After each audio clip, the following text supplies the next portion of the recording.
بسم اللہ الرحمن الرحیم۔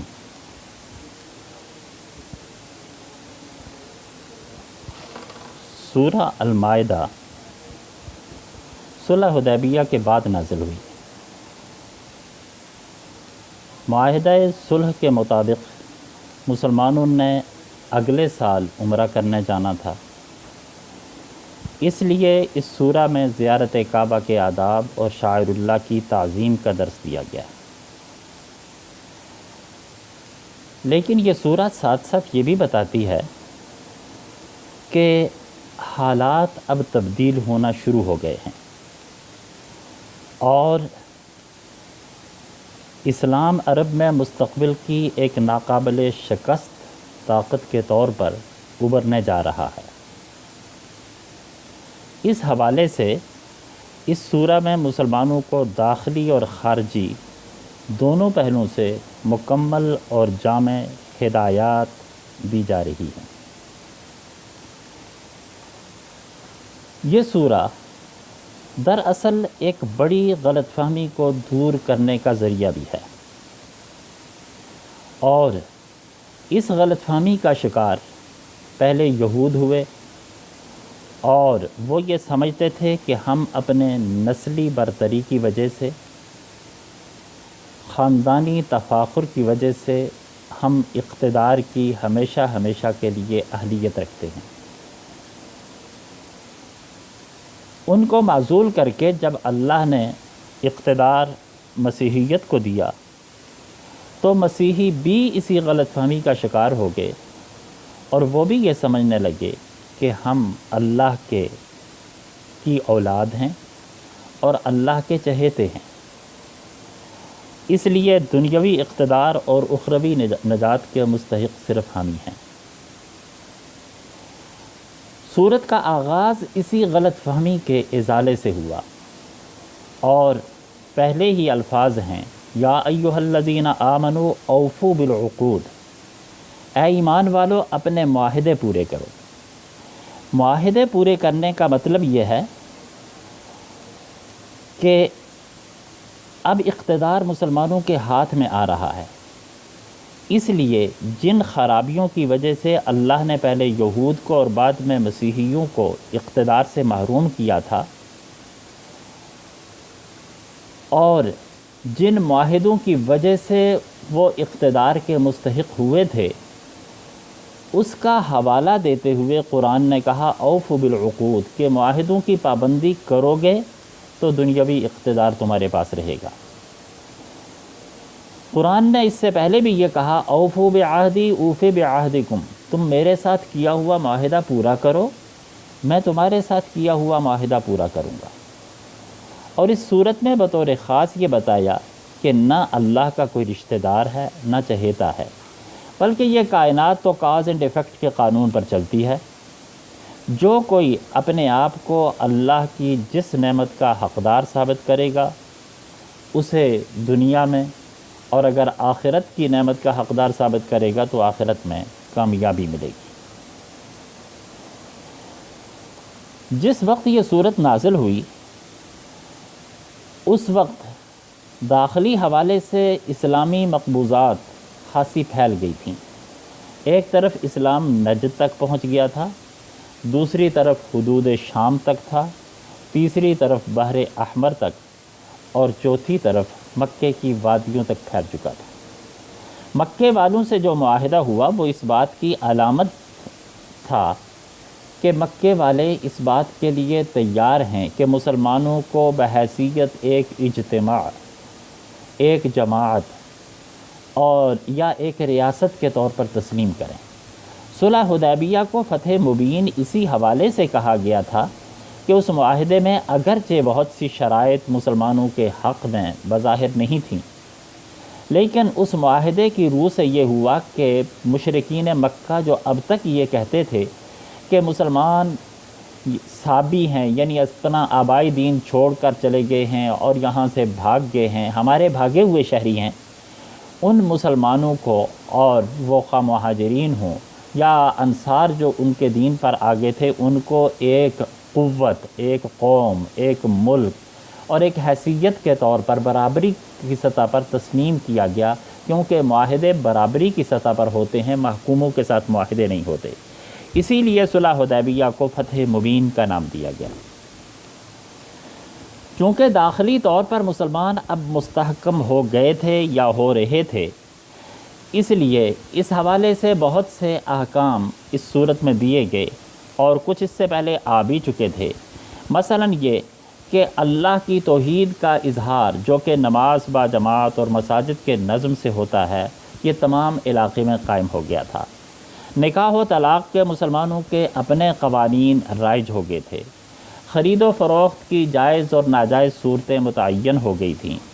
اسلامی معاشرے میں پردہ اور مرد اور عورت کے تعلقات کی حدود متعین ہو گئی تھیں۔ وراثت کے قوانین آ گئے تھے، اور کئی ایک فوجداری قوانین مثلاً بدکاری پر سزا اور کچھ دوسرے جرائم پر سزا کے قوانین بھی نافذ ہو چکے تھے۔ مسلمانوں کا اپنا عدالتی نظام بھی آ گیا تھا۔ اس موقع پر اس بات کا اندیشہ تھا کہ جب مسلمانوں کے ہاتھ میں طاقت آ جائے گی یا آ گئی ہے، تو وہ اپنے ان دشمنوں سے جن سے انہوں نے زک اٹھائی، جن سے تکلیفیں اٹھائیں، یا آئندہ بین الاقوامی حالات میں جو اقوام ان کے مخالف ہوں، ان کے ساتھ معاملات کرنے میں کہیں عدل کا دامن نہ چھوڑ دیں۔ اس لیے اس صورت میں قیام عدل پر بہت زیادہ زور دیا گیا، اور یہ کہا گیا کہ لا یجرمنکم شنآن قوم علی الا تعدلوا اعدلوا هو اقرب للتقوی، کہ اگر تمہارا دشمن بھی برسر حق ہو تو تمہارا فیصلہ اس کے حق میں ہونا چاہیے۔ کسی کی دشمنی کی وجہ سے تم حق کا دامن کبھی نہیں چھوڑو۔ پھر یہ کہ ایک مستقل معاشرے میں، اسلامی معاشرے میں حلال اور حرام کے مسائل، نکاح و طلاق کے معاملات میں اس بات کا ذکر کیا گیا کہ وہ اقوام جن کے ساتھ تمہارے عقائد کے متعدد اختلافات ہیں، ان کے ساتھ معاشرتی روابط رکھو گے تو تم دین کی دعوت کو آگے بڑھا سکو گے۔ اسی حوالے سے اہل کتاب کے ذبیحہ کو حلال بتایا گیا، اور یہ کہا گیا کہ مسلمان اہل کتاب کی پاک دامن عورتوں سے نکاح کر سکتے ہیں۔ یعنی مسلمانوں اور غیر مسلموں کے باہمی معاشرتی تعلقات چھوت چھات اور پاک اور ناپاک کے بنیاد پر نہیں ہوں گے کہ وہ ایک دوسرے سے دوری اختیار کریں، بلکہ ظاہر بات ہے کہ جہاں میاں بیوی میں سے ایک مسلمان اور دوسرا اہل کتاب میں سے ہو، تو ان کے باہمی تعلقات اور پھر ان کی آگے رشتہ داریاں وہ اس بات کا تقاضا کرتی ہیں کہ وہ معاشرتی طور پر ایک دوسرے سے مل جل کر رہیں، ایک دوسرے کی رعایت کریں، ایک دوسرے کے ہاں آنا جانا اور ان کے ہاں کھانا پینا اور ان کی تقریبات میں شرکت کرنا، یہ معاشرتی تقاضے ہیں، اور ان تقاضوں کو اختیار کر کے اس کو دین کی دعوت کا ذریعہ بنایا جائے۔ لیکن ان تعلقات کی وجہ سے اس بات کا بھی امکان تھا کہ مسلمان اپنے تعلقات میں خلوص کی ان حدوں کو چھو جائیں کہ جو مسلم معاشرے یا اسلامی ریاست کے لیے قابل قبول نہ ہوں۔ چنانچہ اسی صورت میں یہ حکم بھی دیا کہ اس تعلق کو اعتدال پر رکھا جائے، اور یہ بتایا کہ یہود و نصارہ کبھی بھی تمہارے گہرے دوست، ہمدرد یا تمہارے مفادات کے نگہبان نہیں ہو سکتے، اس لیے ان کے ساتھ جتنے بھی معاشرتی تعلقات رکھو انہیں اپنے رازوں میں شریک نہیں کرو، اور وہ معاشرتی تعلقات اس نیت پر اور اس غرض سے ہوں کہ اس کے ذریعے سے تم انہیں کفر کی وادیوں سے کھینچ کر اسلام کے دائرے میں لے آؤ گے۔ اس صورت میں ملک کے داخلی امن و استحکام کو برقرار رکھنے کے لیے فساد، قتل و غارت، دہشت گردی اور ڈاکہ زنی کی سخت ترین سزائیں بھی مقرر کی، اور انسانی جان کے احترام کے حوالے سے بتایا کہ جس نے کسی ایک بے گناہ کو قتل کیا اس نے ساری انسانیت کو تہ تیغ کر دیا۔ چوری اور ڈاکے کی سزائیں مقرر کی، شراب نوشی اور جوئے کو حرام قرار دیا، اور عدالتی نظام کی بہتری کے لیے گواہی اور ثبوت کے قوانین بتائے۔ اس حوالے سے یہ صورت اس اعتبار سے بہت اہمیت کی حامل ہے کہ جہاں یہ اسلامی معاشرے کے داخلی استحکام کی بات کرتی ہے، وہیں یہ بین الاقوامی تعلقات کی حدیں بھی اور اس کے خطوط بھی اجاگر کرتی ہے۔ اسی صورت میں یہود و نصارہ کو ایمان کی دعوت بھی دی گئی اور انہیں یہ بتایا گیا کہ تمہارے غلط رویوں کی وجہ سے بے بنیاد عقائد، نسلی تفاخر، احبار و رہبان کو یعنی علماء کو اور پیروں کو خدائی اختیارات دینے کی وجہ سے، سود کھانے اور دوسری اقوام پر ظلم کرنے کی وجہ سے تم اقتدار سے محروم ہوئے ہو۔ لیکن یہ اقتدار اور عزت سے محرومی کوئی ایسی چیز نہیں کہ جو تمہاری ذات کے ساتھ اور تمہاری نسلوں کے ساتھ وابستہ ہو گئی ہو، بلکہ اس کا تعلق تمہارے اعمال و کردار سے ہے۔ چنانچہ ان کو یہ دعوت دی گئی کہ وہ نبی امی پر ایمان لا کر ان غلط رویوں کو چھوڑ دیں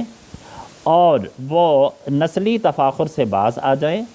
اپنے عقائد درست کریں، اپنے علماء کو اور اپنے دین کے رہنماؤں کو حلال اور حرام کا اختیار تفویض نہ کریں، سود کھانے، رشوت لینے اور حرام مال کھانے سے باز آ جائیں، تو وہ دوبارہ اقتدار کی مسند پر جلوہ افروز ہو سکتے ہیں اور انہیں دوبارہ عالمی طور پر عزت مل سکتی ہے۔ جہاں اہل کتاب کو اس عنوان سے دعوت دی گئی، وہیں ساتھ ہی یہ بھی بتایا گیا کہ مسلمان بھی اگر یہ چاہتے ہیں کہ جو اقتدار انہیں ملنے جا رہا ہے اس میں استحکام رہے اور اس اقتدار میں انہیں عزت حاصل ہو اور وہ اقتدار ان کے پاس ہمیشہ ہمیشہ رہے، تو اس کا طریقہ صرف اور صرف یہ ہے کہ وہ داخلی طور پر فساد، قتل و غارت، دہشت گردی، ڈاکہ زنی، حرام خوری، چوری، ڈاکہ، شراب نوشی، جوئے اور بدکاریوں سے اپنے آپ کو بچائیں اور عدل قائم کریں، اور پھر یہ کہ کسی نسلی تفاخر کا شکار نہ ہوں، اور یہ عقیدہ، یہ خیال ہرگز نہیں رکھیں کہ اگر اسلام کا لیبل ہم نے لگا دیا ہے تو ہم ہی دنیاوی اور اخروی اقتدار کے یا نجات کے مستحق ہیں۔ ایسا ہرگز نہیں کہ اللہ کے ہاں اعمال پر، ایمان پر اور اعمال پر فیصلہ ہوتا ہے، اس کے ہاں نسلوں پر لیبل لگانے پر، وابستگیوں پر فیصلے نہیں ہوتے۔ سو یہ صورت داخلی تعلقات اور خارجی معاملات کے لیے ایک بہت بڑا رہنما اصول دیتی ہے۔ وآخر دعوانا ان الحمد للہ رب العالمین۔